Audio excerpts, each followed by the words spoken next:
Tu cherches une alternance, mais tu te dis Ouais, ça va, c'est pour septembre, je suis large. Large de ouf. sauf que ça s'anticipe. Voici quelques conseils pour trouver l'alternance de tes rêves. Déjà, on n'envoie pas son CV au hasard.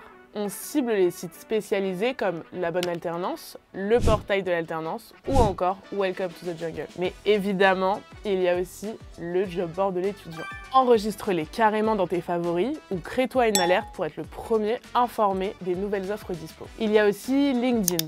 Et non, ça ne sert pas seulement à voir ce que tes camarades de 5e deviennent, c'est aussi un outil super efficace pour trouver une alternance. Tu peux faire un post sous forme de lettre de motivation pour que les recruteurs te remarquent, ou alors tu peux aussi leur envoyer directement un message. En dehors des réseaux, tu peux aussi te rendre à des salons. Petit instant promo, mais l'étudiant en propose, et notamment des salons centrés sur l'alternance. Tu peux rencontrer des entreprises qui cherchent des alternants, ou même discuter avec des élèves qui sont passés par là. Et évidemment, pense aussi à ton entourage ou à ton école. Une opportunité peut se cacher là où on ne l'attend pas. Maintenant que tu as ciblé toutes les offres, comment faire pour te démarquer des autres? L'idéal, c'est de faire un CV, une lettre de motivation personnalisée, c'est-à-dire adapté pour chaque offre. Ça prend du temps, mais ça fait toute la différence pour être rappelé. Tu l'auras compris, chercher une alternance, c'est un peu comme un marathon.